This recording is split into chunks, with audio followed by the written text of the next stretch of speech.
Thandi, Elizabeth, and Patience, the Go-Go Grannies.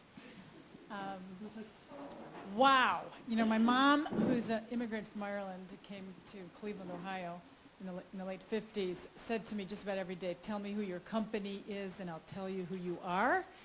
And I am in awesome company, and I'm going to tell her tonight. The Go-Go Grannies. The first thing is they're younger than I am, and they're grandmothers. So can we just get that over with quick? How old are you, Thandi? Hi, I'm Thandi Twala. I'm 47 years old. And you are a grandmother. I'm a grandmother at Othandweni Children's Home based in South Africa at Soweto. And Elizabeth. Hi, I'm Elizabeth. I'm a grandmother of 3 grandchildren. How old are you? 53. And what's interesting to me is that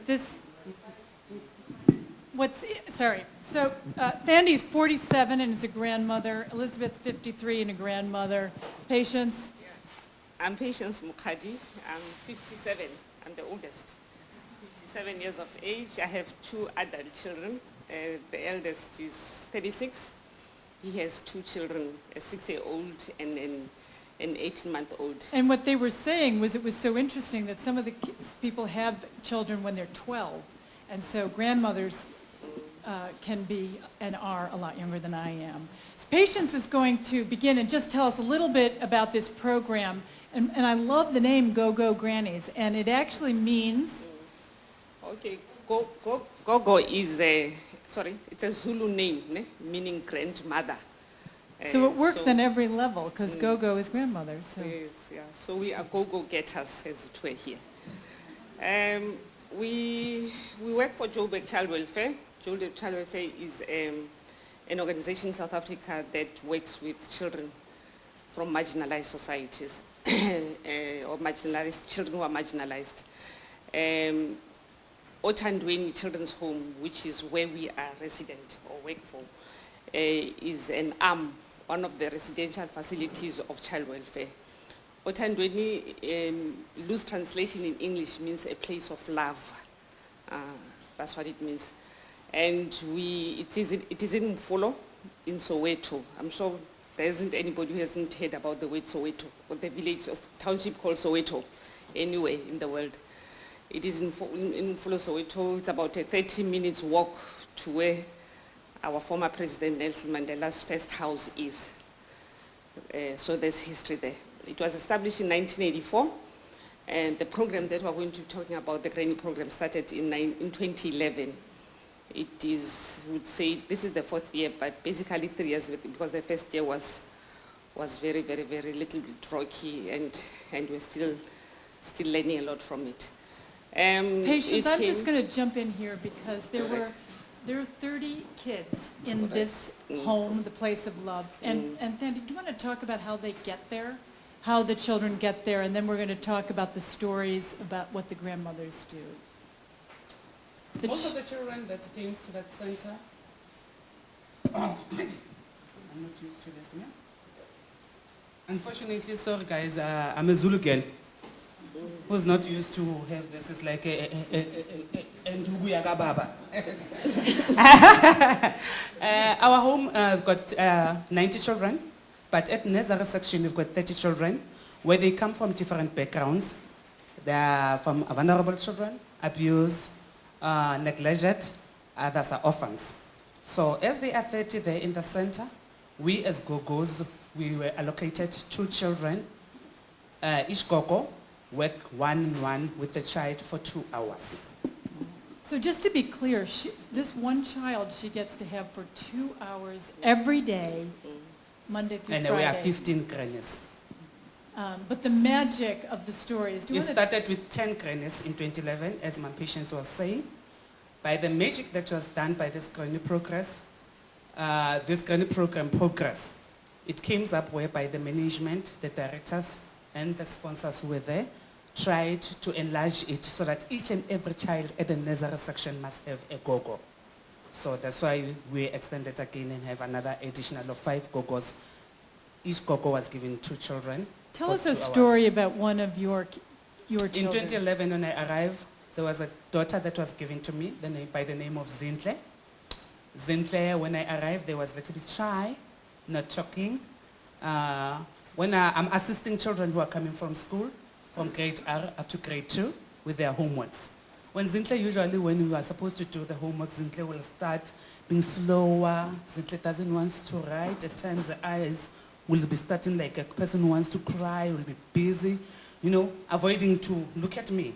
Then I took an initiative, starting to talk with the supervisor at the nursery section, explaining to her that I'm having a challenge with Zintle. Zintle is not coping well. I don't know whether he's got a problem of eyes. Then the supervisor took it to the social worker. The social worker took it over to take Zintle to the hospital, only to find that Zintle had an ENT problem of sinus, of which they end up affecting her eyes, her ears. So fortunately enough, towards the end of 2012, Zintle was able to get the spectacles. He's coping very, very well. He has self-esteem now. By that time, her eyes were even starting to be squinty. Children were starting now to say, hey, Zintle, your eyes are not well. But today, her peers are very open and is very boldly and proud with those spectacles. So when he comes from school, coming to me to make homeworks, Gogo, I have my spectacles on my eyes. Can we start to write now? When we were talking before, without spending 2 hours with someone, sometimes you don't notice. These kids were abandoned, they were abused, they were left in toilets, the police brought them because they were abused, and they had other good people. But having someone for 2 hours, they're noticing that they can't walk right, that they need different medical problems, and that in turn is having a knock-on effect of changing. And Elizabeth is going to tell us one of her great stories about one of the kids that you take care of. Granny program is to nature children starting. You can just put it closer. Granny program is to nature children starting from 0 to 6 years, giving them love, bonding, and attachment. I was having a child when I came to Othandweni Family Care Center with the name of Lebogang. Lebogang was plus minus 2. Lebogang was a very sad child. She was so angry. She couldn't speak to anyone. She couldn't eat. She couldn't play. She was like shut down. She didn't communicate with anyone.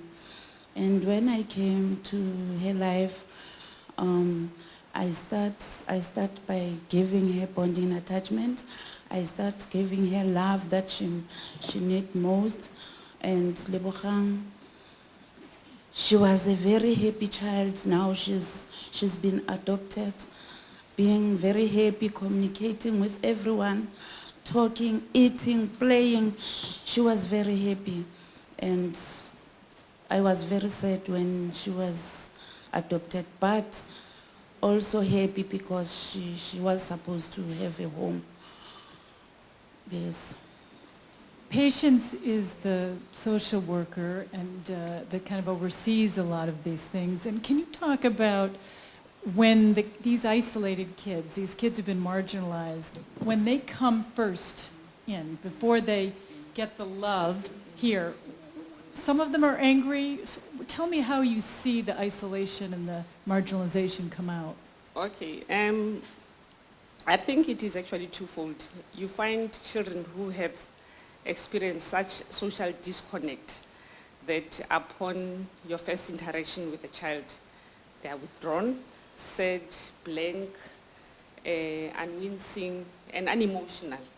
And it has taken, it goes back to saying social interaction or social connectedness that is consistent and planned is very important in a child's life, especially in the early stages, because children begin to learn that kind of behavior. They open up, they become trusting, especially if it's done on a consistent level with an elderly person regularly.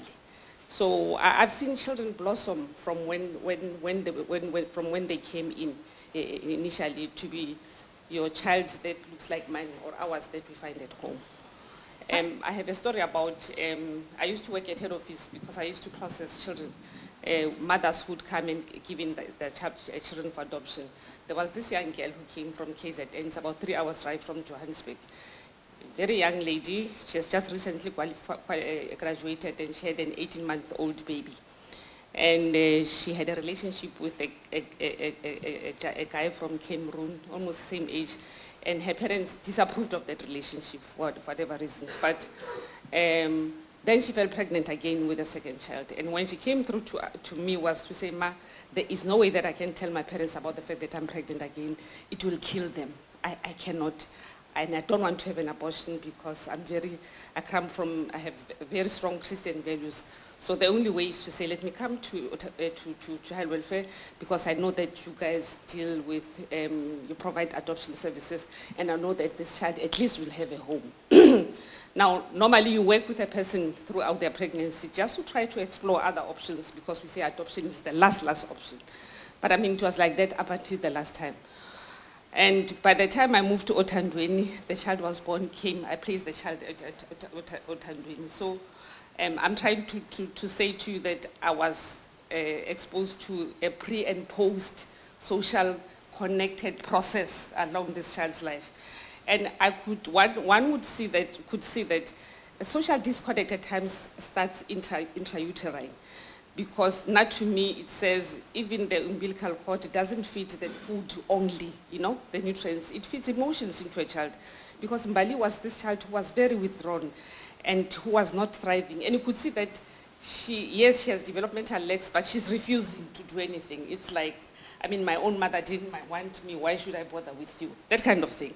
And we work with a team of doctors and pediatricians and occupational therapy specialists. They have their own practices, but they formed an NGO called Tusanani Foundation. So they give their services to our organization. We used to have regular meetings with the GOGOs and then with them. And Caroline, the director, would say, patients, this child can do. But you can see that she says, I am not going to do it. Tell us what happened to that baby. And over time, because she worked with her, she was attached to a granny. It took time, but Mbali, at the age of 2, at least could walk, could talk, could smile. Last month, she was adopted in Finland, and she was a nice, happy child that if I were to tell you this background and you see her, you wouldn't believe me. So it means social relationships and social connectedness is very, very crucial, especially during children's early stages. And if there's anything that we need to take me from this conference is to say, how do we best bolster this initiative or this movement, as it were, and humanize it and take it forward. It's such a great story. Thandi, I wanted to come back to you to just tell us a little bit about your story. Did you grow up in any disadvantaged way, and how did you end up working with these kids in this home? Fortunately enough, I grew up in a family that was very much supportive to me. Blessed I got married when I was 19 years. I got isolated when I got divorced at the age of 20. It was the end of the world. But with the support of my family, my mom saw that I like kids. When they were playing at the street, I'll call them to come and play at my grass, and I wanted to be a teacher. I would instruct through this voice of mine. I would be, hey, right, man, come on. Oh. My mom said, no, this one, because we've got this problem of coming back from the marriage, I rather said must go and do the ECT's courses because it's like it likes to teach. Then I've done those courses of ECT, grade R level. I've done Montessori and sensorial. I work from some few preschools in Johannesburg Central. It happens in 2008, I took a retirement and said, no man, it's like now my patient is on money. I'm working for the preschool. I'm starting now to demand more monies from the owners of the crashes. Can I take a break and ask myself really what do I want? I sat down in 2010. I started volunteering at Othandweni, putting back to this community. Fortunately enough, here comes this granny program. Then it's how I entered at Othandweni, providing these children with the love and the knowledge that I've got from the ECT for a child development skills. So you first started volunteering at this home with I started by volunteering. And what made you go walk in the door the first day? What made me to go back, I felt that these children need us as a community to assist, because there are care workers that are working there permanently. They are part of 6 or 8 staff members. But these children are 30 of them. So they need us as people from the community to come and assist these full-time care workers so that they can get love, each and every one of them. Can you just paint a picture of the day now when you go in? So it's Monday morning. Okay. Since I'm working there, I've got a crisis when it's Friday to say bye to my grandchildren. Because you can feel them that these 2 days for them is like 2 years not going to see me. Must make means that I'll say, the manager have sent me to go and arrange something for you, Zintle. Gogo is going to come late. If I didn't come, I'll see you on Monday, okay? But you'll see that the child is not feeling well. On Monday when I come, first thing before you go and take off the uniform, Coco, you promised that you're going to come. Did you come when I was sleeping? I'll start saying, yes, I did, but you were sleeping. Here I am, what do you want? Please, Coco, don't go. Stay with the mommy that is staying in the cottage. That bonding and attachment of us. Even I at home, when it's weekend, I'm not friendly. My kids will ask me, Mommy, you look sad, what's wrong? I'm missing my kids at Othandweni. Elizabeth, tell us what you do. When you go in there in the morning, you have, I mean, is it a bunch of kids and then you take yours out? And what do you do for 2 hours? When I go there in the morning, I greet all the children. They come, obviously, they come running because, you know, all of them, they are attached to us because we love them all. It's not only these two, it's about all the children in the center.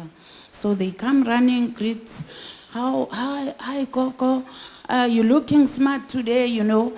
Then you give them that hug because they need this hug, and then we take them to change them, to give them shoes, to give them food, to feed them. Each Coco has 2 children doing one-on-one with one child for 2 hours. So at that time, you take your child and feed them, doing eye contact with your child, so that this bonding keep on, you know, you don't just feed the child, you speak with the child, you play with the child, and then, yeah, then after that we go for our daily activities with the child. We help them to reach their milestones according to their ages. And what do your own kids and grandkids think of your other grandkids? My grandkids and my kids, they also love these children, because always when you come back home, you speak about, you know, so and so was doing this. Then they also become connected to these children. Like they even ask, when are you going to bring them to come and visit us? Or can you please bring them over the weekend to come and visit us? So in that case, they become connected. Even if when I tell them my child is being adopted, they feel sad. They feel sad, like I'm sad and they are also sad. They are not. It's such an amazing program to have 2 hours every day. We're going to go to the audience for questions if anybody has any questions for Patience, who oversees a lot of this, and Thandi and Elizabeth. Sorry, I just wanted to Go say ahead. that. Yeah. Oh, sorry. Yeah, just wanted to say the program is actually a highly focused and educational initiative as well. These ladies were trained in childcare and in early childhood development, and obviously how to write and keep journals, because they write activities daily or every week at least that they have with the children, and then so that by the time comes month end, I collect the report and be able to send them through to whatever stakeholders that you work with.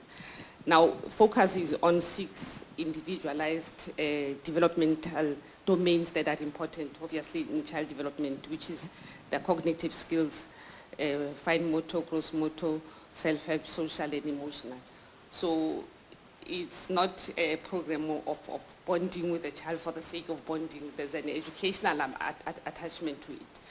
And it says, it is a fact that children who are in institutions, by the nature of the overburdened staff that staff members have, don't have time to have normal social interactions with these kids. I mean, talking about your warm hugs, kisses, storytelling, and even general laughter. There is no time for staff to do that. So this initiative has come very handy in assisting our children to socially connect with themselves and us and lessen the isolation that they would have felt if they had not been exposed to this program. Go ahead, Thandi, and if anyone has a question, you can raise your hand. In addition to what Mom Patience was trying to say, as he's talking about this 6 dominoes development, as we work there at the centers, we know that financially NGOs are relying on donors. We end up as gogos making some toys from the waste that we have. E.g., we can make a toy of a mobile with a hanger rack that we are using in our hot drops. You take old CDs, you put them there on that hang, you take some different kinds of stripes of our papers, it's for coloring for a child. That one, it goes for a cognitive, because a child will want to know what is this CD. These colors are making a mind to find out there are different things that are there in that mobile. Then we go back and look at the Play-Doh. That Play-Doh, it assists them for their gross motor, fine and gross muscles to grow when they make a Play-Doh with a flower recipe in the house. Then you go to toilet rolls, papers that are left over when the toilet paper is finished. We can make a train with it. Or fish. At times we are not even aware as parents. That one makes a visual and vision of a child to be more observant because it goes in a straight line. So for a child to make sure that even in the balance of a child, the other one can pull that choice of trains, the other one is following it. So that you can find a balance of a child, whether it's straight or a child is having a lip, something wrong on a body. So many things has helped us even as gogos. Through training of these children, we are now even putting it back to our grandchildren at homes. Because at times we just used to take a child and say, oh, my granddaughter, Gogo loves you, hello baby. But not even aware the development of a child at 6 months, what your child must supposed to do. You only take a box and put a child inside. Sit there, Gogo's busy cleaning, man, I've changed you, I've given you your food. You don't understand that child is having a hearing problem, you see. But by making all the development milestone with her, you end up finding if there's a problem earlier, then you can liaise, you take a child to the hospital, or you liaise with the supervisor at work so that the child can be attended in time. What are the kinds of problems you've found just by spending time there? You said that the sinus problem that was actually blocking sight. What else have you found?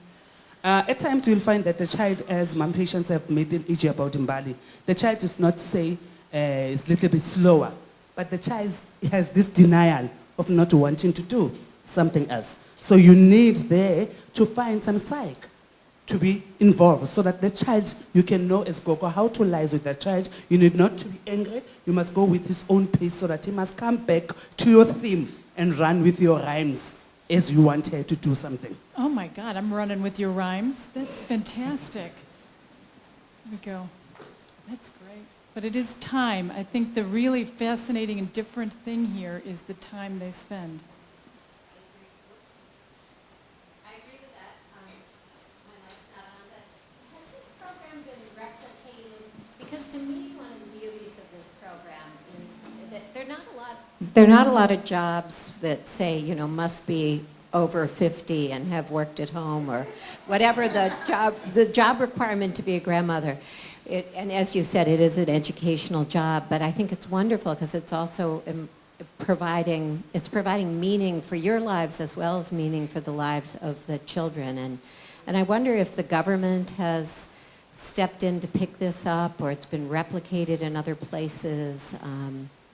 I think patients. Maybe just to say, it has not been replicated as it is. Ne? I know that as we hear, senior management is speaking with government in terms of our business plan for the following year to obviously ask for funding. The GRAIN program is not funded by government. Let me start there. It's funded by other people. There's a need for it to be replicated in other children's homes, you know.